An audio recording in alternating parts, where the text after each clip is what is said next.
Brutally Honest Sports, overtimes, fouls, and a NASCAR icon. Got y'all covered here. Let's get it. Let's go. Yeah, man. Welcome into the Brutally Honest Sports Podcast, episode number 210. Yep. JD, we made it to the weekend. Sometimes, doesn't feel like you will, but we always do. At least so far, right? Shouldn't jinx it. But yeah, man. How's it going on this rainy Friday evening? Call it evening, yeah. It's all right, man. It's not going too bad, I guess. Got a lot of basketball to get into quick here. I know we originally didn't plan on doing another show till Monday, but just figured we'd hop on here on a Friday and talk a little NBA before Game 3 of the Spurs Thunder tonight. It's been an insane series. So, then of course we got some depressing and upsetting news about the passing of Kyle Busch. So we'll get into that a little bit as well. But yeah, man, I'm doing all right. Just ready to rock and roll. Talk about some sports on a rainy Friday, like you said. Ain't going anywhere, buddy. Yeah, kind of. It's at least fairly warm out. It's not the best conditions, I will say, but especially for Memorial Weekend. So kind of a downer for a lot of people, that want to be out and doing, but make the most of it, I guess, and obviously be safe out there this weekend because it is a weekend where a lot of people indulge in the beverages. So yes, good way of putting it. you know what I mean? So. Yeah, I mean, hey, we can. I give you crap about the NBA all the time, just for fun. But I've been enjoying. I mean, I think the playoffs obviously are like tenfold the regular season in the NBA, and it's really every sport. But like, I feel like the NBA regular season, they're like sleepwalking half the time. So you don't see that in the playoffs for sure. Maybe if you're James Harden, you are, but just get a zinger right off the bat on our guy James Harden, but. Yeah, there you go. No, definitely not, man. I don't know if, dude, let's start off with the Western Conference Finals, Game 1. We got a 122-115 win from the Spurs. If that's all I said, you would have, been like, all right, it is what it is. But nah, man, double overtime thriller. I mean, dude, talk about the game to start off the conference finals, man. Double overtime. Victor Wembanyama going absolutely nuclear. 40 points, 41 points, like 20-some rebounds, becoming the youngest guy to do that. He had that, all right, dude, what, I can't even talk, man. I could go nuts about, just the entire game was just absolutely nuts, absolutely crazy. But, I mean, what are your first thoughts going on there? Obviously, what are you thinking, man? Yeah, I mean, hey, the Spurs, even in the first half, were hanging right with them. I was pleasantly surprised. I was, a little bit worried going into OKC. I mean, reigning, champs. They didn't lose a playoff game up until this point, so you have that going. Yeah. And that place goes, like you said, nuclear. That place is electric. The electric factory. I mean, you're gonna get electrocuted walking in there. It's so loud, it seems like. But yeah, I mean, the Spurs, like I said, obviously Wemby is the focal point in Game 1, especially. I mean, even Game 2, which we'll get into. But he goes 12 of 13 from the free throw line, 14 of 15 from the field, 1 for 2 from 3, 24 board, like you said, over 20 boards, man. He's a plus 16, and not that stats are everything, but if you watch that game, you could tell he was in full control. And he's it's crazy because I mean he does look obviously massively tall, right? But he still sometimes doesn't because everybody else is gigantic in the NBA. So it's sometimes I'll look at him, I'm like, he's not that big, is he? But he is an absolute. I mean, the weather at the tip of his head is a different temperature than at his feet. Man, the guy is a giant. Different zip code too. It's just crazy. So got all the corny jokes today, man. All the dad jokes, and I mean, he's a straight up giraffe, man. The guy is lengthy, but I mean, he can shoot from anywhere, and the rebounding is impressive. I know once we get into Game 2, we'll kind of talk about how I think the Thunder are definitely trying to out physical him. They're trying to really knock him off his feet and things like that and really get him disrupted. But yeah, man, I really thought, there was a chance there in the third quarter. It kept kind of going back, forth, but the Thunder had some runs and I was like, can the Spurs answer? That was kind of my worry is when the Thunder go on these, 8-0 run or, 9-2 run, can the Spurs respond? And And sure enough, they did. Like I was impressed. And game one, yeah, I was definitely happy. That's I think you and I both want the Spurs to win this. So yeah, that game one was fun, man, for sure. 49 minutes too by Mayano. So. Yeah, I mean, and that's something I definitely want to talk about as well as far as the series goes. But I think part of the reason, Wemby looks quote unquote tiny out there at some time. Well, not tiny is not in the right word. Like he looks smaller out there is because he is built like a twig. I mean, the dude's probably like way stronger than I am. Like not probably. I'm sure he is way stronger than I am, but that 7'4" like slender man frame, he doesn't have the bulk of a lot of these other guys, which is impressive, like based on like he does have a little bit of an injury history, but the fact he's able to get, beat down, hit over and over and over again and keep continuing to just kick and fight and shoot and score the way he does is amazing. And the fact that he is, thin allows him, I feel like, to just kind of slither through.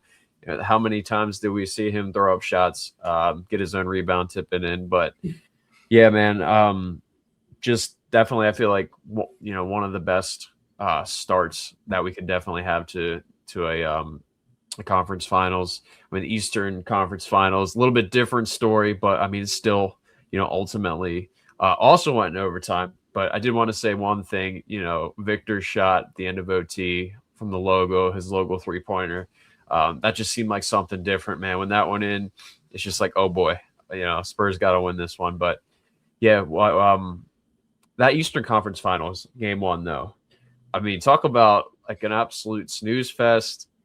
To a point in the beginning of that game. I mean, dude, first thoughts on that. I know we were texting a little bit back and forth.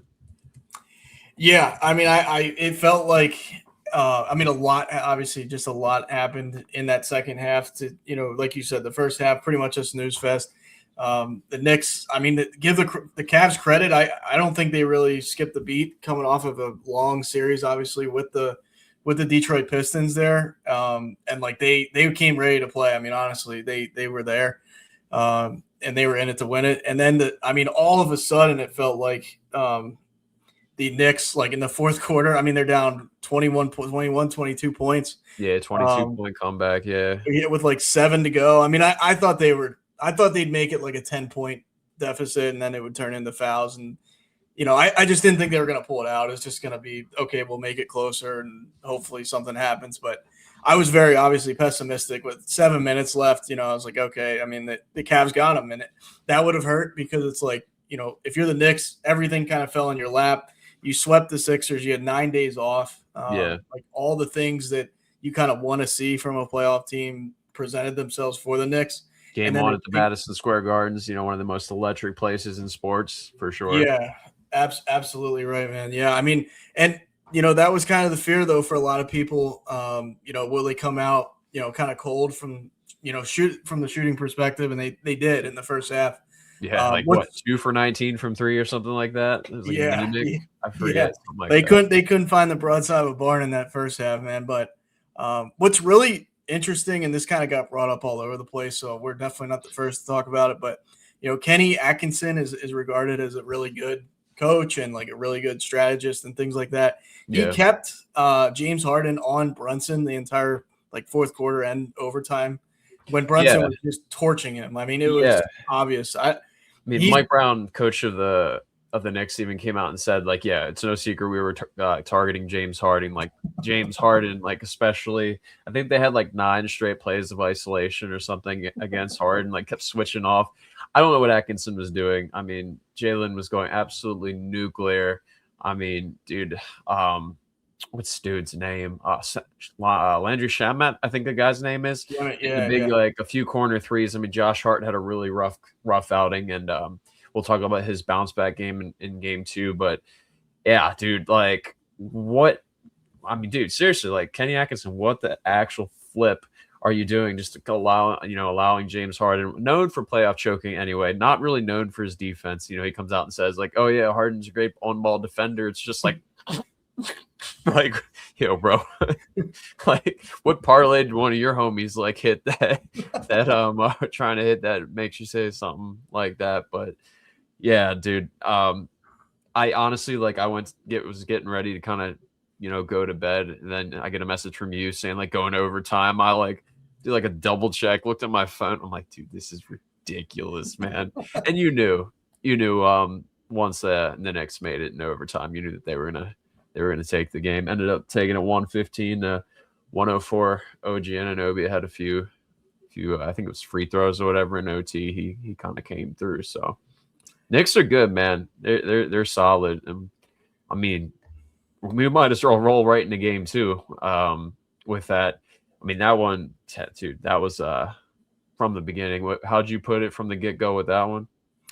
I mean, yeah, that was just they drug him across the floor and beat him senseless. I mean, if it was just ugly. If you're the Cavs, like, I don't know, it felt like a little bit early on. The Cavs obviously have like a 3-point lead in the first quarter, but then Knicks pull away, take a 7-point advantage in the second, and then 11, and then so on and so forth. Like, they just had their way with the Cavs. I mean, at halftime, you felt like maybe the Cavs are there, but it just the Cavs don't have that much firepower, and I'm not saying the Knicks have I don't think this is a Miami Heat team of like the LeBron era, obviously, but when you can get like you mentioned Josh Hart involved, he throws up 26. Obviously, Karl Anthony Towns with a double-double. He's a double-double machine. Hart career high, 5 for 11 from 3. He started out 0 for 3 as well, but kept firing the ball after he had been benched. In the first game one down the stretch. He just came back out, did his thing. They had that confidence in him to fire it, out. And again, dude, like the Cavaliers, they don't seem to be making like any real adjustments, and that just like really like surprises me because I mean, as you said, like Kenny Atkinson is known to be a good coach, and it's just like we're gonna keep trying. What doesn't work, like down 2-0 now. I mean, now they got to go. Obviously they take it back to Cleveland, and I know I interrupted you there, but it's all good. Yeah, I mean, yeah, exactly to your point. I mean, if you're down 2-0, I forget what the percentages are, but it's very little chance. I mean, that's why they play the game, right? There's always a chance. And if the Cavs somehow rattle off 2 in a row, I mean, it's real. Then you feel like it's anybody's series, obviously, and you might even lean Cavs. But yeah, right now, I mean, if you look kind of just over the numbers quickly, I mean, the Cavs were horrifically bad from 3. I mean, 9 for 35. 25%. They shot 38% from the field.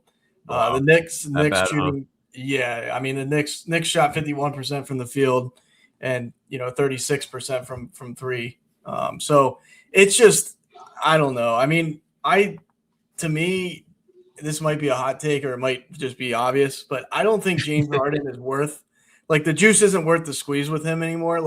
If he could put up 38 and give you 6 assists or something like that, even.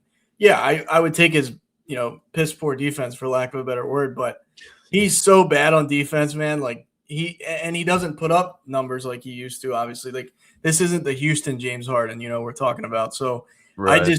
I think almost. I mean, he's a minus 22. Like I know those numbers. Like I don't know how much people really care about plus minus out there because there's a lot that goes into that outside of an individual player, but. I don't know, man. James Harden is if I'm a Cleveland fan, I'm like, dude, I'm pissed off. Bring him in on the bench or something. Like, don't let this guy continue to start. I mean, it's just he cannot play, defense. He had his moments in the first half in game 1, or I'm sorry, in game 2, and he hit some shots. He looked better. I mean, he put up 18, 6, and 2, but I mean that game 1, like his 48th game, a playoff game. Where he had more turnovers than field goals made, which is absolutely crazy. 48 games, bro. I mean, 82 games in the season, more than half a season worth of games in the playoffs alone, where he had more turnovers than field goals made. Like game 1, I know I'm going back there. Just, dude, the James Harden hate just keeps coming, man. It's a gift that just keeps on giving, man. He and I sent you a clip from Stephen A. And after game 1, but. I don't think it's outlandish to think should he retire? Because it's here's the thing, he can still be a productive player in this league. I'm not saying he should go to the G League or something like that, but at the same time, when you're a shell of yourself, some guys can do that and they can just Vince Carter played forever for everybody. He knew his role though. He took a real reduced role. Yeah. I mean, Harden has the 26-27 option for next year, which I mean, I think it's like $40 million. Obviously, he's going to opt into that. Like, who wouldn't? Yeah. I'm not saying he's like the worst player. Like I said, he's not the worst player by any means, but when you know what he used to be compared to what he's putting out there now, it's like, I don't know. I mean, that's a hard pill for some guys. They just want to collect checks and keep playing. And, you know, when it's over, it's over. But yeah. I think there's a certain amount of players in the league, no matter what sport it is, when they're past their prime and well past it, they're like, yeah, let me hang this up before I kind of make a fool out of myself. And I think he's kind of in that territory now. Unfortunately for him, I guess, fortunately for JD, as he definitely drinking the haterade, but it's all good. I don't mind it. When life kind of hits you, knocks you down, you look for somebody else to make fun of. So I'm making fun of a guy making $40 million. But I mean, you go from one defensive liability and one game, man. Game 2, Spurs and Thunder, dude, absolute like just knockdown as far as defense goes. You know, the Spurs not even scoring 100 points. You know, losing 109-93. Physical game, bro. Physical game. And this is a bit controversial, but I mean, Isaiah Hartenstein on Wemby, dude, constantly just bam, bam, knocking him down, hooking his arm, all kinds of things. I mean, even Shea had the clip where it's like, oh, what did Hartenstein do for this team? Was it good? He's like, it did something. And that's coming from a guy who flops. That's coming from a guy who's used to playing, you know, kind of looking for the whistle. To be fair, there's floppers on almost every team. I don't know, man. Like, I'm okay with that hard-nosed, you know, defensive basketball. Like, go ahead, knock the guy around, bump him up, you know, all that kind of stuff. But then you got to play the same way on the offensive end. You got to play hard-nosed basketball both ways. You know what I mean? You play soft defense and then flop, or you play, you know, bump and shove and actually, you know, deal with it and not try to draw fouls. But, the Spurs, dude, I mean, think about it, too. Like, they played an insane amount of minutes in Game 1. The OKC Thunder have a deep bench, dude. Like, they got a lot of guys that can come in, you know, Jay Mitchell, that can just come in and play good minutes for them while they rest their starters. And they're just, you know, definitely were the fresher team.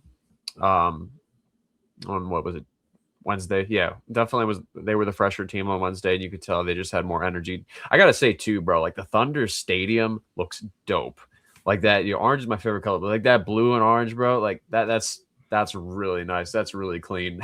I'm not gonna lie there, but they're building a new one. You know that? Did you hear them talk about that? They're opening construction on a new one that's like, you can see it from the one they're in now, but it's supposed to be some, like, you know, every time, like, the Bills' new stadium's supposed to be a freaking bigger and better type bigger thing. Just like a cathedral type style. Like, everything's now extra. The Commanders are supposed to get one here in the next couple of years. It's supposed to be just like see-through or all glass. It's like Dallas almost. But yeah, I mean, if you think what they got going on now, I mean, I just think the success they've had, and like obviously that fan base, they don't really have another pro sport in that area. So you kind of capitalize on the Thunder and the Thunder only. Yeah, so.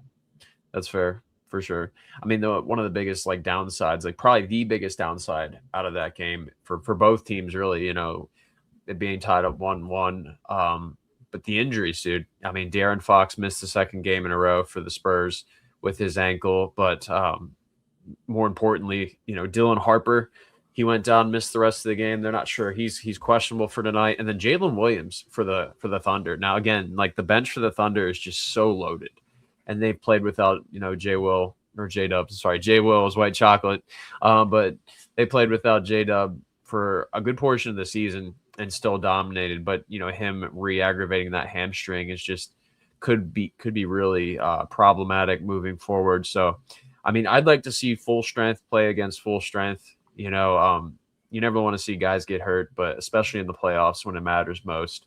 So Game 3 should be fun. You know, we're recording this at 5:45 Eastern time right now. It's I think tip off is like 8:30 or something like that Eastern time tonight. But should be a good one for sure. I mean, what are you looking for going into Game 3 tonight for that one, bro?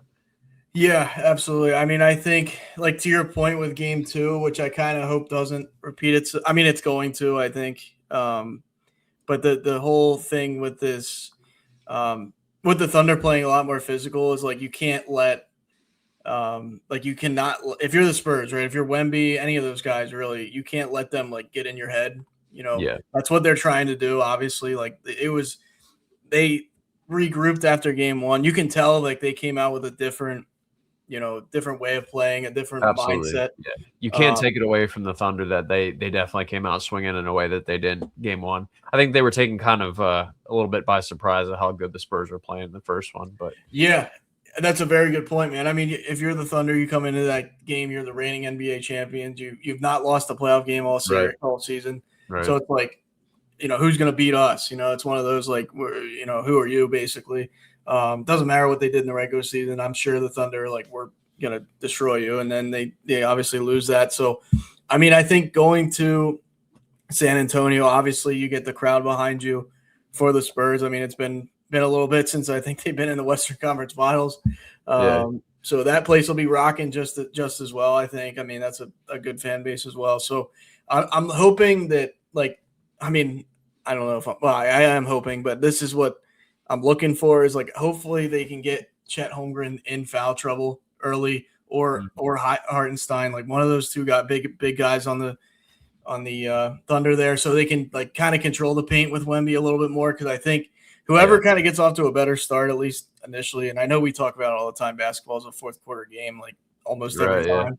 But if you can get one of those guys in foul trouble and keep them off the court and put as many points, through the hoop, obviously, as possible, that's key. I've watched not nearly as much as SGA as you. I'm not gonna say he's bad. He's definitely not bad. No, not at all. The guy's a phenomenal player. That's the thing that frustrates me in a lot of ways. He doesn't even need to flop to score a lot. He's an amazing shooter.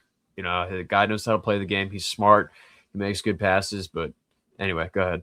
No, I just I was almost not on the flip side, but I almost think he's got to get his right. But if you can keep him almost in check to a certain degree, I think the Spurs can be there. I still do worry about the Spurs offense outside of Wemby. That's kind of been my, from the get-go of this series, kind of watching them. It's okay, is Dylan, like you said, I mean, what's Harper going to give you if he does play, right? And then, what's Devin Vassell? He's good, but Stephon Castle's been balling out though, man.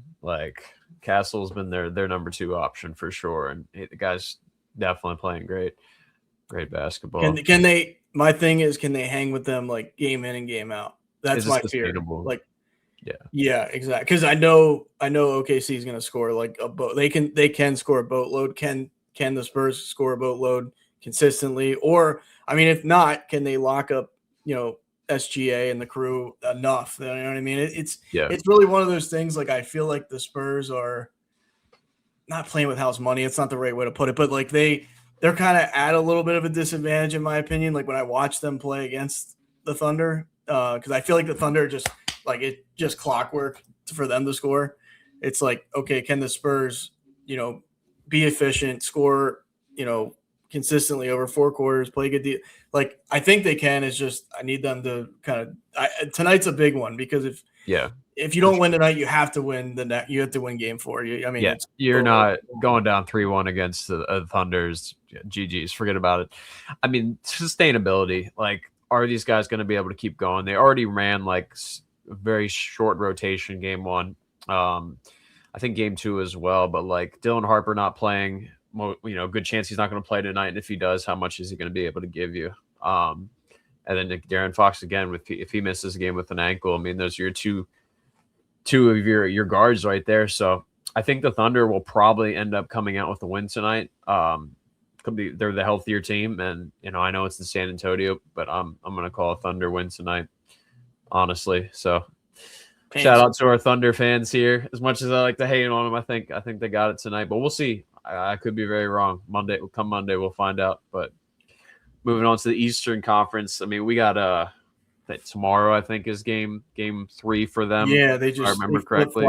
Yeah, so whoever doesn't play tonight, it's the next, which I like that. I mean, it keeps. Same. Yeah, dude, game every night. Cleveland's in trouble, bro. Cleveland's in trouble. Going into that game, I mean, obviously, yes, you still have a shot. You're playing in your home court for 2 straight games, but the one thing that, I mean, dude, New York hasn't even really unleashed Karl Anthony Towns. Like I know that was a big story going into the series, and like he has been like going off like crazy. So I mean, dude, New York's just firing. I mean, coming back from that game one victory, just kind of really set the tone. You're like, I mean, do you see the Knicks potentially even getting a sweep here? I know game 3, but do you see them getting a sweep if they win game 3? Are they going home 4-0, or I mean, is it gentleman's sweep? What are you thinking? I almost feel like it's going to be a gentleman. I called like Knicks in 6, to be honest, which that's like not looking good at all. But I'm okay with it. That's for sure. I'm definitely okay with being wrong. I don't know. My gut kind of tells me Cleveland pulls this next one out just because it's at home. Like it's going to be, I feel like they're going to exhaust everything to win this, to make it 2-1, and then they'll be shot, So like, you look at game 2, they just, I mean, at one point you could tell they kind of gave up. They threw in the towel. They were gassed. I mean, that game 1, this series got flipped on its head when the Knicks came back and tied it in game 1. Yeah. The second they tied that game, yep. If you're a Cavs fan, you got to be like, yep, we lost the series. And I know that's a little crazy, but the way momentum works and like the way MSG is just that play, that's one of the most electric places in sports, I would argue. And it's just, that was an avalanche going downhill for the Cavs, and you could not stop it. That being the Knicks coming right at you there. So I don't know, man. I think Cleveland gets one game. I'll say game 3 they do get, but then it's a gentleman's sweep. I just think at home they come out with like guns blazing. I mean, maybe they get like Towns in foul trouble early. Like that is kind of a strategy I think that can work if you're playing the Knicks. Like literally just bully him into fouling people, and then you have to bring Mitchell Robinson in, who I mean, free throws aren't a strong suit. I'll put it that way. As you love to mention, you love to remind, Aaron's a Knicks fan, so he looks at Mitchell and he's like, "Dang, it's like Hack-a-Shaq 2.0." Like, no, it's I mean, like, this game. I mean, he only went to the free throw for 4 shots, but he missed all 4 of them. So it's just like it's like watching Harden play defense, man. It's Mitchell Robinson at the line. Anyway, I mean, we shouldn't lay on Harden too much, bro. I mean, I'd like to see this become a series. Obviously, I'd like to see New York, take it into the finals, but I'd like to see a series, man. At least 6 games, bro. I'd like to see, if not 2 7-game series. I don't expect a 7-game series with Cleveland, but in the Western Conference, it'd be dope to see a 7-game series. At least, I called the Spurs in 6 originally, and you called the Knicks in 6, but I'm gonna say Knicks in 5 probably here. Honestly, I think Cleveland will come out and take this game, but barring injury, I don't trust Cleveland to get it done, but who knows? We'll see. I mean, crazier things have happened. I mean, teams down 2-0 have come back, but you go down 3-0, you might as well, kiss your derriere, as you like to say, not kiss your derriere. Well, kiss her goodbye, yeah. I mean, you might as well. Well, yeah, no, there's that phrase like kiss your ass goodbye. So yeah, kiss your derriere goodbye and get down to Dubai. There you go. There it is. I like that even more. I don't know, man. I don't know. Anyway, do the Cavs. Okay, if you're a betting man, I know you're not, but if you're a betting man, anymore. Yeah, I lost too much gambling. I get it. Trust me, it's never easy. But even when you think it's gonna be easy, it's not. But like, okay, if somebody came to you and said, "JD, I need, gun to my head," which obviously you don't want that to happen. But do the Cavs win 2 games in this series? Like, is that even like if you're betting on it? Do they win 2 games in this series? How confident are you? I'm not, dude. I mean, I'd say probably like 55-45, honestly, because I mean, again, it's the NBA. Anything can happen. I think I do call gentleman's sweep here. I think so. If the Cavs can't pull it out tomorrow, I think they get swept total, but as long as they win 1 here, I think it'll be in 5, honestly. But yeah, we'll see. No, I don't mean to cut you off. It's crazy because like there's been times in this series where I'm like the Cavs are right there. Like it doesn't feel like I've watched series where okay, here's a good example. Like when the Sixers played the Lakers in the finals, like there was no way. AI stole a game somehow, game 1, and then Lakers were just like, all right, enough of that. Yeah, they're like, hold my beer real quick. Like let's actually lock in. but like that series, I mean, there's been multiple series that, in the past, like I can't, of course, I can't think of one off the top of my head, but it's just one of those things. Like baseball, I've seen it though, where it's like a team will win a game, and then it's like, okay, like we're not messing around, and then it's 7-1, 6-2, like it just goes. So I think it's weird though, man. Like I root for the Knicks and things like that, but I do look at Cleveland like they show up no matter what. It's not like I feel like they're never going to come in completely just flat, or like even when they shoot bad, that somehow you look up at the score and they like, in the third quarter there was a little bit of a gap, but they're not like there's been weaker pushovers in the Eastern Conference Finals. There's a reason they've made it to the conference finals. I just think they're outmanned and outgunned here. One thing I will say, man, like it had already been, said by so many people, and I had even said it myself that, the Western Conference Finals is pretty much like a preview of what the NBA Finals, should be. Dude, the Knicks are going to put up a fight. Assuming that they win this series, they're going to put up a fight in the Western Conference. I don't think it's going to be a rollover. And again, a little bit early to call it, but just watching the Knicks play, like they're not just they're not going to be a pushover. So Western Conference, Eastern Conference, we're actually going to have, I think, a good NBA Finals this year. So we'll definitely be going over Game 3 on Monday. Looking forward to seeing if you were right and I was right.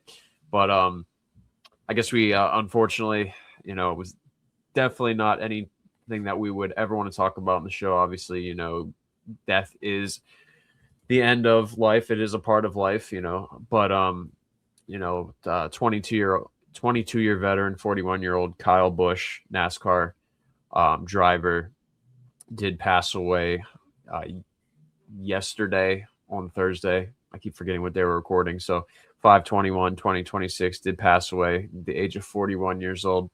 I mean, I haven't really paid too much attention to NASCAR more recently, but I mean, he was, I do remember when he started racing, which makes me feel old, but I remember when he started racing, young buck, dude, coming in, a lot of wins, dude, actually holds the record for the most wins. I think like 234 wins total between the three series, but he came in, Xfinity Cup. He was like 18 years old, man, 19 years old, won the Rookie of the Year in 2004, just bumped right up to the Cup Series in 2005, didn't miss a beat, winning the Rookie of the Year there in 2005.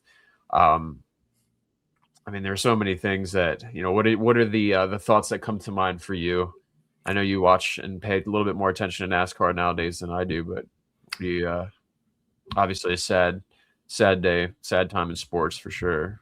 Yeah. And I think obviously NASCAR doesn't get the talk, or, even IndyCar, Formula One, all of the series, the racing series, they don't get like that nonstop coverage like other sports maybe do. But it's still like, that's a huge, I mean, you're talking about millions, especially NASCAR in this country. Like that's like one of America's pastimes, you could argue. So I mean, it shocked me, man. I mean, it was one of those things where like, wow, like it takes you back for a second. Cause it's like, not that I think about, the guys in NASCAR as far as, where are these guys now and things. Obviously Kyle Busch was one of those guys that just like you said, he took racing by storm. He took NASCAR by storm, at a young age, he just had success out of the box. Like this is a weird comparison, but it's almost like Bryce Harper in a way that like, he's just like, you could argue he's the face of the sport for a certain amount of time, and like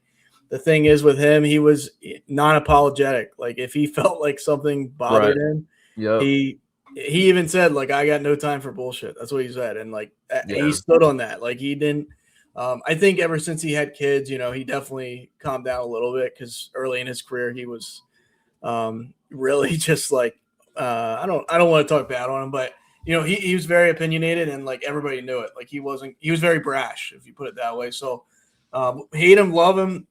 There's that guy, I forget his name. He was a professional bowler, but he's like, I'm not gonna be able to help you out with that. Weber, that's his name, right? Weber, oh goodness. Sounds like a bowler's name. straight up.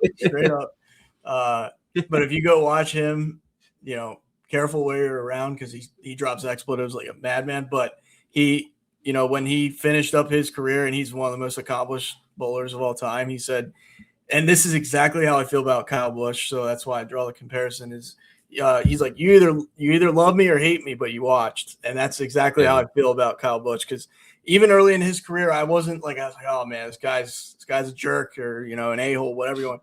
But kind of grew on me, man. I'm not gonna lie, and like he was just one of those guys. Like you could tell this was everything to him, which I can respect that at a high level. It wasn't like he was doing this to just cash in checks. And like the fact he raced 3 different series, and even in his unfortunate last couple weeks and days and things like that, he was still doing the truck series. He was still doing the Cup series at the same time, which not many people have done. He's won at every single track, which is, I mean, insane. The talent level. And like I listened to Danny Hamlin talk about him because they were teammates and things, and he's like, oh, he made me so much better than I would have been if I never came across Kyle Busch. Like his competitiveness, he was brilliant with the car, just different modifications, like anything related to racing. Like it's hard to not trust the guy, honestly, the pedigree. And then coming off that win, his last win, and just literally last weekend with the truck series, he says, I don't, and that's like, I don't. What does that win mean to you? They asked him. Yeah. That's what I mean, man. I don't want us to like speculate on the, somebody that passed like that, but he even said like, and we say it all the time. It can be cliche, but the way you look at it now, he said, I never know when my last one's going to be. So I try and take it all in, something to that effect, like I'm paraphrasing, but it's like, damn, and the reason I bring up, like, we kind of talked about it off air, like with Dale Earnhardt, is like, he didn't know, obviously completely different circumstances, but he didn't know going out that day he was going to not come back, right, and hit the wall at Daytona and things like that. But I mean, it makes you think how precious life is, and it really sucks. Obviously for him, I'm always going to feel bad for somebody that passes away. But like the heart goes out. Their heart got to go out to his family, man. His wife, I think he's a 4-year-old and 11-year-old, And his 11-year-old's like getting into, like, he's heavily into racing, and there was all that talk, like obviously Kyle said that, like, hey, when I forget his son's name, I should know that, but Braxton, I think. Braxton, yeah. So.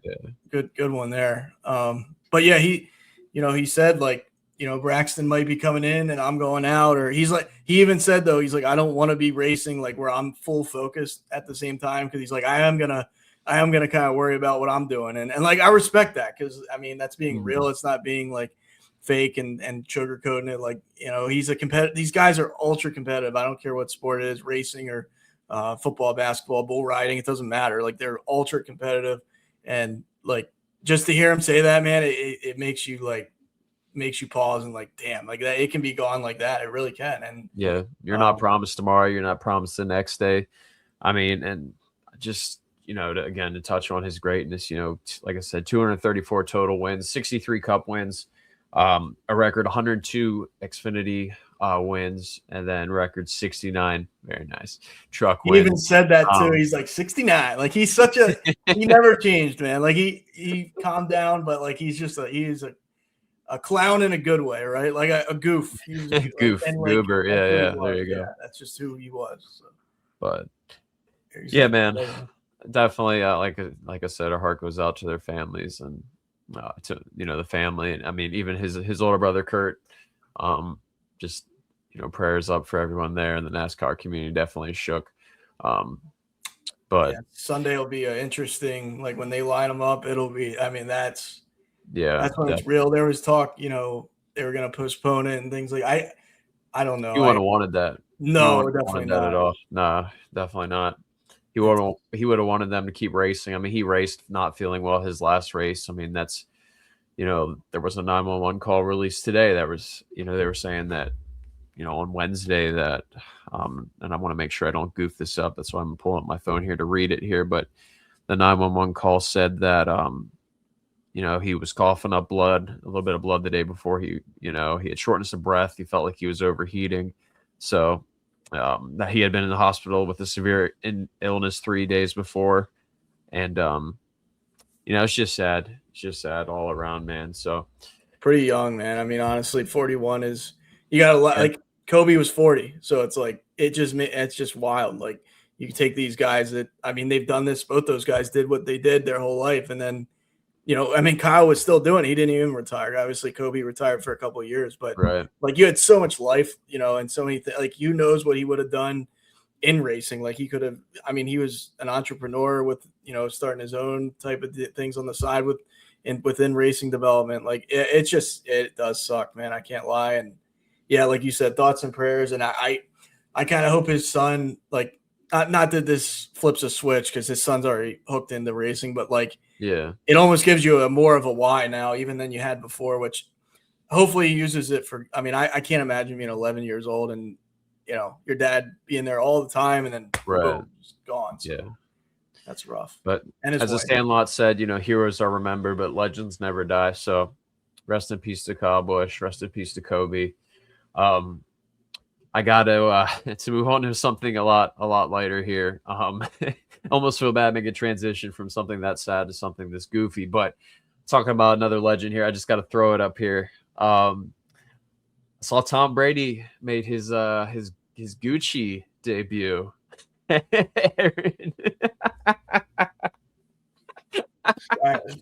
his Gucci debut, man. Hey, I saw him walking down the runway.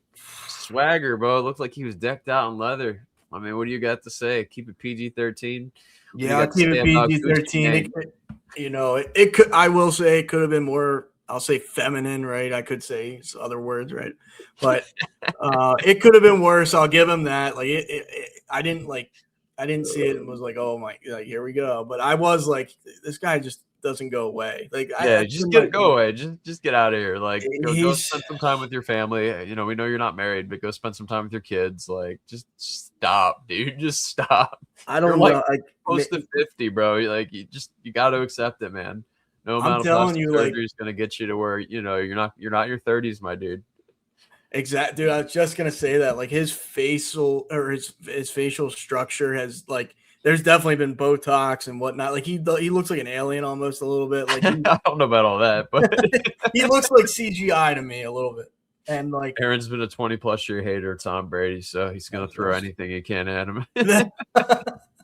Yeah, I mean, like I said, could have. I mean, if the guy walked down a freaking runway in a Speedo, I mean, I'd be lighting him a new one. But yeah, I mean, I guess it was weird though because it was almost like he's walking like adjacent to this. It like didn't look like he was involved. Almost it was like, okay, there's Tom Brady. Like it's almost like he wanted not to be in like the main spotlight. I guess I'm here for the vibes. It was the vibes were off, man. I mean, it wasn't. Like I said, he's done. I'll say this: like when he was getting the massage and he kissed his son on the mouth, that to me was weird. I'll put it that way. I don't know, dude. Massages, football players. I don't want to hear anything about that. Speaking of that, real quick before we get out of here, Deshaun Watson, I guess, is leading the. Like he is the best chance to win the starting job now, which is yeah. Todd Monken did say that Deshaun has a good shot of winning that job. So. Just an absolute shit show. As Fan of the Van would say, what do they call them? The Cleveland shit stains, just a dumpster fire. Shit by the lake, like I mean, anything. Dude, I haven't been on long, and talked to Fan of the Van for a while, but I know he still listens to the show. So shout out to him, check him out. Big Pittsburgh Steelers fan, but which I'm sure he has plenty of things to say about old man Rodgers. But anyway, we'll talk NFL this coming up Monday. But yeah, it'll be something, man. Cleveland is just such a horrible dumpster fire of a team. My boy Roach, I mean, he and I were talking about a potential Myles Garrett trade, so we'll get into that a little bit too. But yeah, I do think it's a pretty good way to wrap it up. Talking about Tom Brady and seeing what we got going on there up in Cleveland with Deshaun Watson. So I'd like my shoulders rubbed. They're a little sore, but I don't know what else to say, man. Little bit of a shorter episode here on a Friday, but thought we'd come out here, Brilliant Sports, and just give you a little something to marinate on as you're going into the weekend. So, you got anything else, my brother? Yeah, no, I'm glad we did it, and yeah, we touched on 2 games into the Eastern and Western Conference Finals. I mean, I'll ask you this before we get out of here, JD. Has it been what you thought it was? Is it surprised you at all, or like has it been exactly what you thought it would be? I mean, dude, I don't think anybody would have called double overtime game for the Western Conference Finals to start, and even less people probably would have called the Knicks to come back down 22 in the fourth quarter. If anything, it would have been Cleveland down that amount. So definitely more than I expected. Absolutely loving it. Looking forward to Game 3 tonight. Shout out to the OKC fans out there. I know I dogged pretty hard on them, but we appreciate you listening. We appreciate all you guys for listening. So, speaking of which, Aaron, how can they find you? You've been doing shorts here. Obviously, this is being uploaded on YouTube. If you're listening on Spotify, Brutally Honest Sports Podcast, definitely check us out on YouTube. Drop us a sub and listen there. We'd appreciate it. But TikTok, man, where are we at on TikTok? Exactly. Yeah. Brutally Honest Sports _. Check us out. Yeah. Like trying to crank those out as much as we can, at least a couple a day. Yeah. Aaron's been killing it. We got to chuck one up there today. But yeah. You know where to find us on Twitter. You know what? I'm just calling it X. Twitter, X, what do you want? Whatever you want it is, call it is what it is. But check us out on Twitter at Brutally Honest without the T, Brutally Honest, because Twitter won't give us the T. But until next time, we appreciate you hanging out with us on a Friday, and we'll catch you later. Peace.